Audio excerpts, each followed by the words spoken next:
मेरे फूफा से जिसने मेरा हाथ थामने का वादा किया ठहरा, वो ये नहीं, ये है।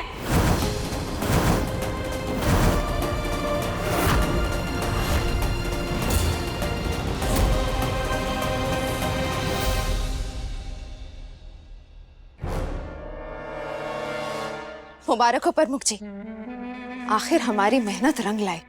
अब आप शान से जाकर गांव वालों के सामने ये जाहिर कर दें कि किस तरह आपने अपने नीलकंठ को एक दूसरे मजहब की लड़की के जाल से छुड़ाया। फिर आपको महंत बनने में ज्यादा वक्त नहीं लगेगा और मैं जाकर अपनी तकरीरों में ये कहूंगी कि मैंने अपनी बच्ची चाहत को गैर मजहबियों के जुल्म से बचाया। यूं समझे कि इलेक्शन में अब मेरी जीत पक्की। अरे इतना ही नहीं गजाला जी, उस गधे को वैसे भी स्वराज जी के ऊपर बड़ा गुस्सा आया होगा, और क्या पता गुस्से में देवप्रयाग छोड़कर हमेशा के लिए चला जाए। अरे प्रमुख जी, यहाँ बैठे बैठे सपने बुनना बंद कीजिए। समझिए खतरा तब तक नहीं टला है जब तक उस नीलकंठ की शादी उस कारण से नहीं हो जाती। मजा आएगा इस काम को अंजाम देकर, क्योंकि नील और चाहत के प्रेम का अंत होगा इस शादी से। आप चलिए, हम आते हैं। हाँ।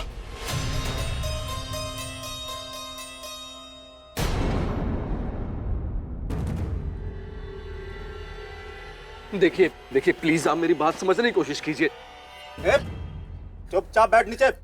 अलकनंदा, तुम्हें याद है ना, मैं तुम्हें नील के बारे में कितना कुछ बता रही थी। क्या तुम्हें कभी भी ऐसा लगा नील कुछ ऐसी हरकत कर सकते हैं? चाहत जो कह रही है ना, वो ठीक कह रही है। मुझे सच में नहीं पता इस शादी के बारे में। प्लीज आप मेरी बात। बस कर बाबू, हम गांव वाले हैं, बेवकूफ नहीं। ज्यादा होशियारी करने की कोशिश करी ना तो उड़ा देंगे गोली से डॉक्टर नहीं को। लेकिन दीदी जो बोल रही है वो भी सही है। मैंने उनके पति से खुद बात की ठहरी, तब भी उन्हें डॉक्टरनी दीदी की इतनी चिंता हुई ठहरी। फिर वो बुब्बा से ये वादा क्यों करेंगे कि वो मुझसे ब्याह करेंगे?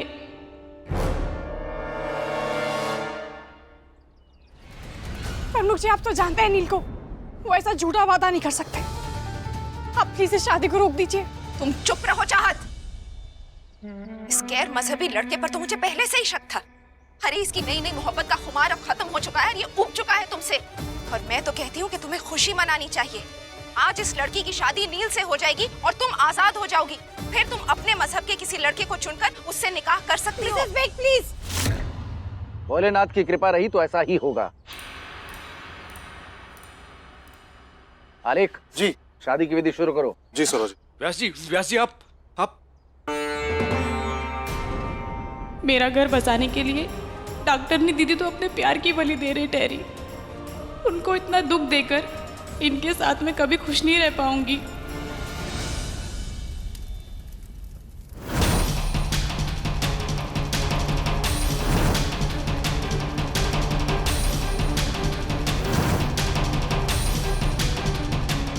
खेल खेल में क्या कर दिया ठहरा तूने? प्रमुख जी के सारे जरूरी कागज जला दिए तूने।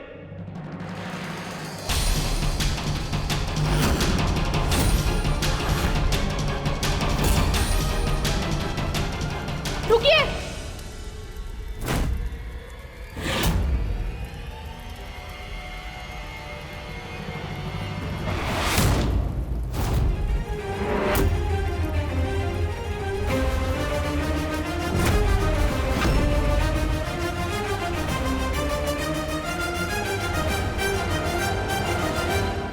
मेरे फूफा से जिसने मेरा हाथ थामने का वादा किया ठहरा, वो ये नहीं, ये है।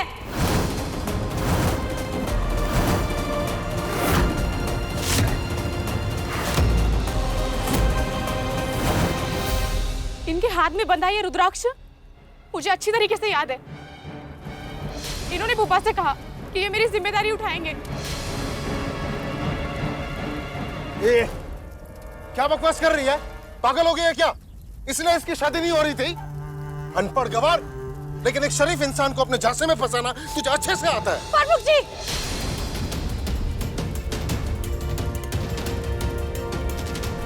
आपको कोई हक नहीं है कि आप अलकनंदा के बारे में कोई भी ऐसे वैसे लफ्ज निकालें। आप देख नहीं सकते इस बेचारी पे कितना बड़ा पहाड़ टूटा है। और क्या सबूत है आपके पास कि अलकनंदा आपको फंसा रही है? क्योंकि मुझे तो ऐसा लगता है कि आप नील को फंसाना चाह रहे हैं। नील का नाम लेकर आप ही ने अलकनंदा के बाबा से वादा किया था ना?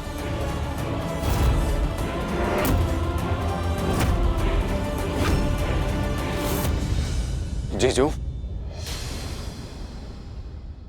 नहीं भूला, नहीं, जरूर कुछ गलतफहमी हुई। मैंने ऐसा नहीं बोला। तुझे मुझ पर भरोसा नहीं है? मैं ऐसा करूंगा। और आप लोग शांत हो जाइए, हम जल्दी इस समस्या का हल निकालेंगे। हल तो अभी निकलने वाला ठहरा प्रमुख जी। नरपत दादा से तुमने जो वादा किया था वो अभी पूरा होने वाला ठहरा। जब तक दादा की चिता को आग नहीं मिलने वाली ठहरी बल, ब्याह तो आज आपको अलकनंदा के साथ करना होगा।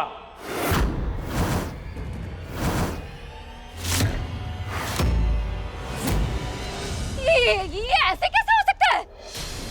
ये प्रमुख जी का ब्याह मेरी बेटी नवेली के साथ तय हो चुका है। हाँ।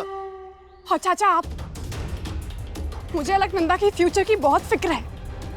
एक ऐसा इंसान जो किसी को फंसाने के लिए किसी भी हद तक जाए, किसी को इतना बड़ा सदमा दे दे कि उसकी जान चली जाए। क्या आप चाहेंगे कि अलकनंदा की शादी किसी ऐसे इंसान से हो?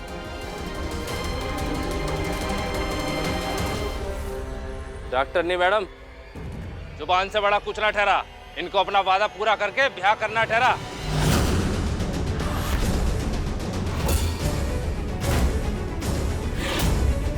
मैं इस ग्वार छुआरी को अपनी बेटी का हक नहीं छीनने दूंगी। मामी, चाहती तो मैं भी हूँ इस शादी को रोकना, पर इस तरह किसी की इंसल्ट करना ठीक नहीं है।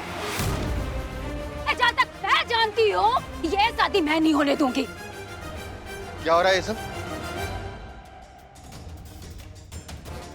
मामा जी, नवेली के बाबा, ये देखिए ना, ये सब क्या हो रहा है? ये गांव वाले प्रमुख जी का ब्याह इस छुआरी के साथ करना चाहती है। बस, तुम अंदर चलो मेरे साथ। नवेली के बाबा, देखिए इनको, रोकिए ये शादी। चलो। मैं ये ब्याह नहीं होने दूंगी नवेली के बाबा। घसीट कर तो हम इनको भी ले जाने वाले ठहरे। इनको आज हमारी छोरी से ब्याह करना ही पड़ेगा। चलो दोस्तों। अरे छोड़ो, छोड़, चुपचाप बैठे नीचे। तुम लोग ऐसे जबरदस्ती नहीं कर सकते। छोड़, चुप बैठ। वो कहावत तो सुनी होगी ना तुमने, जैसी करनी वैसी भरनी। मुझे पूरा विश्वास है कि प्रमुख जी के साथ मिलकर तुमने नील को फंसाने की साजिश रची होगी, ताकि नील की शादी किसी और से हो जाए, नील और चाहत अलग हो जाए। नीलकंठ रास्ते से हटेगा तभी तो प्रमुख जी महंत बनेंगे और मेरी बच्ची महंताई। इसमें गलती क्या है? गलत है, गलत है, बिल्कुल सही कह रही थी चाहत। अगर प्रमुख जी ने नरपत से उनकी बेटी से ब्याह करने का वादा किया है, तो प्रमुख जी ही नरपत की बेटी से ब्याह करेंगे। लेकिन मैं ऐसा कभी होने नहीं दूंगी। और मैं तुम दोनों को एक मासूम लड़की की जिंदगी तबाह करने नहीं दूंगा। अब पड़ी रहो यहाँ पे, दरवाजा बंद करके जा रहा हूं मैं बाहर से। नवेली के बाबा, नवेली के बाबा, अपनी बच्ची के बारे में तो सोचिए। नील, मैं कैसे रोकूं इस शादी को? अलकनंदा के साथ गलत हो रहा है। पर मुझे कभी अलकनंदा को खुश नहीं रख पाएंगे। नरपत दत्ता तो अब ना रहे, छुआरी का कन्यादान कौन करेगा? मैं दाई माँ हूँ अलकनंदा की, कन्यादान मैं करूंगी। शिबू की कृपा से ब्याह के बाद ये जो अपशगुन का साया तेरे ऊपर है वो मिट जाएगा। आप लोग मेरी बात समझ क्यों नहीं रहे? प्रमुख जी ठीक इंसान नहीं है, मैं जानती हूँ इन्हें। ये अलकनंदा को कभी खुश नहीं रख पाएंगे। प्लीज इस शादी को रोक दीजिए। डॉक्टरनी, तुम बीच में क्यों बोल रही हो? इसके ऊपर जो अपशगुन का दोष है वो ब्याह के बाद ही मिटेगा। जिस दिन से ये जन्मी थी सब गलत हो रहा है इसके साथ। याद है ना गांव वालों, जिस दिन ये जन्मी थी उसी दिन हिमनंदी वाड़ी का पुल गिर गया था। हिमनंदी वादी का पुल तो 17 अगस्त 2004 में गिर गया था। ये शादी नहीं हो सकती।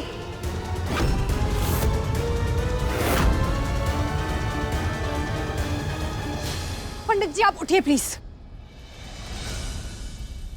डॉक्टरनी, क्यों नहीं शादी होने दे रही हो? क्या आपत्ति है तुझको? कैसे हो सकती है ये शादी? 17 अगस्त 2004 इस दिन हिमनंदी वादी का पुल गिरा था और अगर इसी दिन अलकनंदा जन्मी थी तो भी इसकी उम्र 17 साल है और कानूनी तौर पर ये नाबालिग है। और अगर इसकी शादी हो तो वो तो कानूनी जुर्म है ना।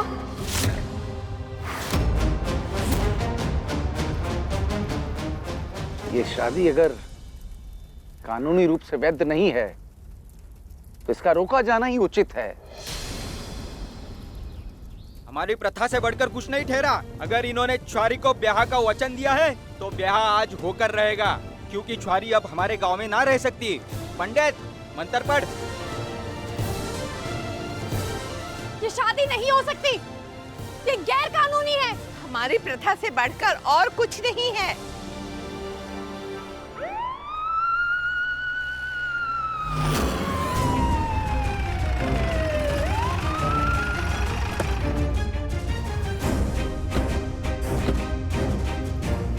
रुको,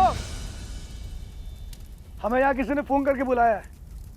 क्या ये शादी जबरदस्ती हो रही है? इंस्पेक्टर साहब, मैंने ही आपको फोन किया था। मैं कमरे में बंद हूँ, मुझे यहाँ से निकालिए इंस्पेक्टर साहब।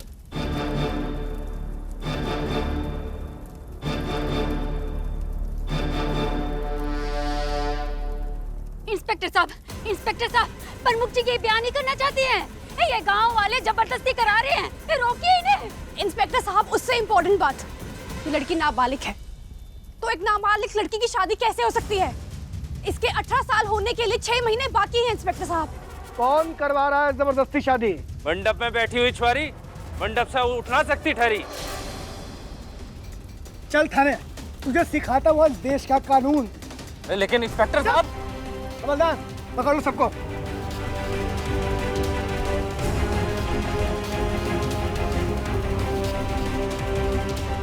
एक डॉक्टरनी, आज तेरी वजह से हमारी छोरी की जिंदगी बर्बाद हुई ठहरी। गांव वाले तो अब उसको वापस ना लेंगे। कोटे पे बिकने के अलावा उसके पास अब कोई चारा ना ठहरा। चुप हो जाइए। खबरदार, जो अलकनंदा के बारे में एक भी घटिया लफ्ज निकाला तो छोटी बहन जैसी है मेरी। अगर आपके गांव में इसके लिए कोई जगह नहीं तो जाइए। अलकनंदा यहाँ हमारे साथ रहेगी।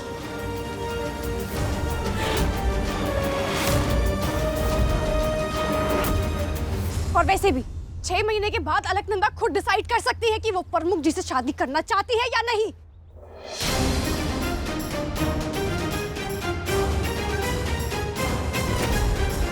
उठो अलका, डोंट वरी, मैं हूं तुम्हारे साथ।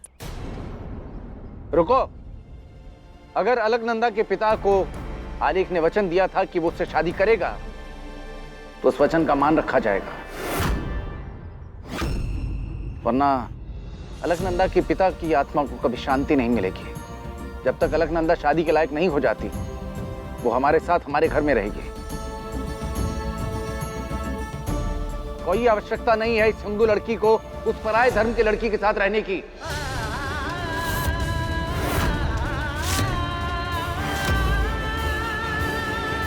जमुना, चलो यहां से।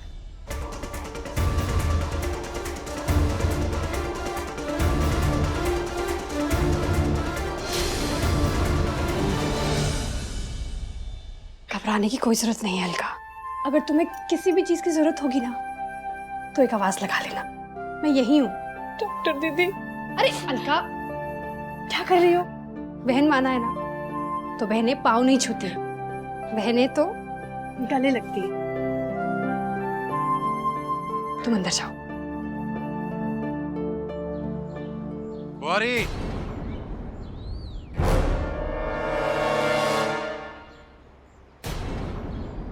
आज तूने सारी हदें पार कर दी नीलकंठ की बुआरी। आज तक तुझे बस मेरी दुष्टता की आशंका थी, लेकिन आज के बाद तू मेरा असली दुष्ट रूप देखेगी। ये 17 साल की लड़की की डोर मेरे हाथ में देकर तूने बहुत बड़ी गलती करी है। वो बेचारी तो सहमी सहमी सी, डरी डरी सी रहेगी। उसे अपनी संपत्ति और अपने सामान की तरह प्रयोग करूंगा। क्या कर लेगी तू? कुछ नहीं कर पाएगी। अलका मेरी छोटी बहन जैसी है। आपके नापाक इरादों से उसकी हिफाजत करना मेरा फर्ज है, एक बड़ी बहन होने का फर्ज।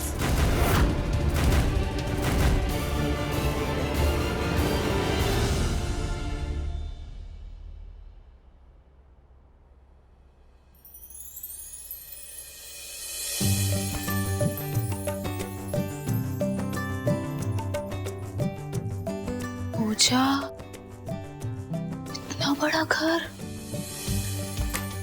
ये घर तो किसी महल से कम ना ठहरा। शिबू,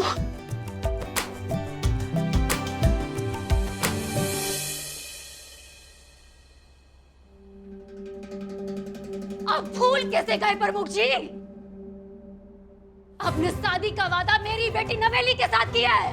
ये सब जानते हुए भी आप मंडप में उस गवारन के साथ बैठ गए। और क्या करता, सर पे बंदूक तानी हुई थी मेरे। और आप इतने आग बबूला क्यों हो रहे हो? मंडप में बैठा, शादी हुई तो नहीं ना?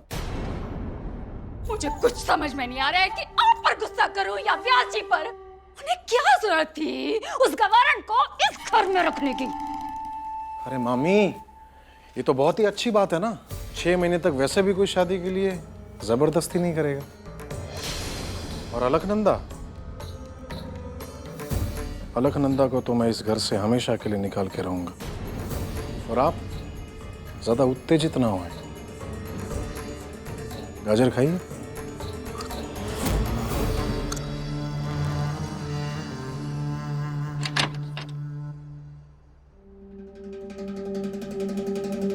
आप पर भरोसा करना तो मैंने बहुत पहले छोड़ दिया प्रमुख जी। क्या पता चाहत की तरह उस गवारन पर भी आपका दिल आ जाए। उस गवारन को इस घर से बाहर निकालने का काम अब मुझे ही करना पड़ेगा।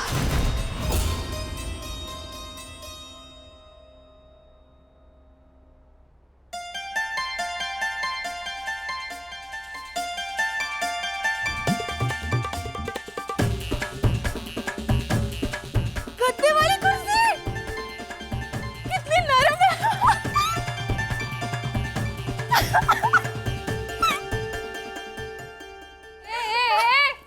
क्या कर रही है तू? नीचे उतर, नीचे उतर। ये सोफा तेरे बाप का है जो इस पे चढ़ के नाच रही है तू? नीचे उतर। आप भी तो इसी गद्दे वाली कुर्सी पे बैठती होगी ना, तो क्या ये कुर्सी आपकी बुब्बा की हुई ठहरी? मियार बे, तू मुझसे जुबान लड़ा रही है? ए, तू जानती नहीं है मुझे। ए पागल छोरी, ये क्या कर रही है तू? डॉक्टर दीदी ने कहा इस घर में सबसे अच्छी आप है। वैसे देखने से लगता तो नहीं है, इसीलिए सोचा आपसे दोस्ती कर लूं। क्या कर रही है? छोड़ मुझे। मेरे सर घूम रहा है। मेरा तो सर घूम रहा है। ए पागल छोरी, तुझे पता है ये किसका घर है? देवप्रयाग में सबसे बड़े पंडित महंत व्यास जी का घर है। यहाँ रहना है ना, तो यह बचपना छोड़ना पड़ेगा। घर के काम काज करना शुरू कर दे। सुन, वो देख रही है ना अखंड ज्योत का दिया, वो बुझना नहीं चाहिए। वहाँ देख बोतल पड़ी है, वो तेल उठा और उस दिए में डाल दे। जा। आप ये बात आप आराम से भी बोल सकती है ना, ठहरी ना ठहरी में।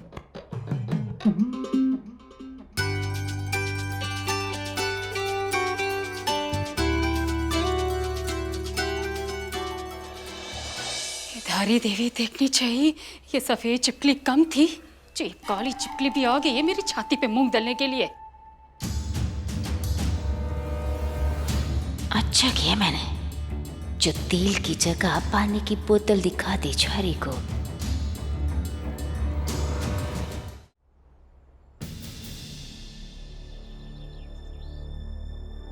या अल्लाह, पता नहीं प्रमुख जी और मामी अलकनंदा से ढंग से बात कर भी रहे होंगे या नहीं।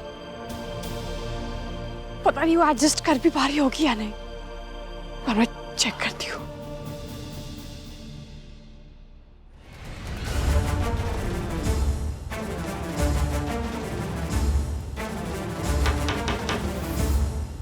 क्या कर रही हो? मैं तो बस जोत में तेल डालती ठहरी डॉक्टरनी दीदी। वो भयानक मामी है ना, उन्होंने बोला ठहरा। अलकनंदा वो तेल नहीं है, पानी है।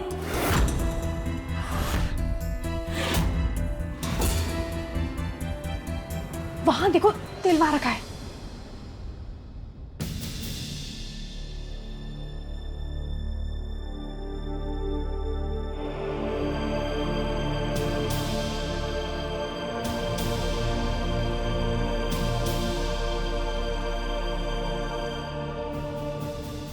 सुनो, हाथ जोड़कर अखंड ज्योत के आगे प्रणाम करो।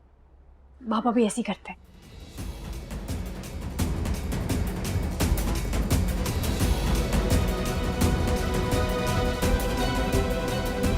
मामी और प्रमुख जी अलकनंदा को यूं ही परेशान करते रहेंगे, लेकिन मुझे अपनी अलकू को इन लोगों से बचाना होगा।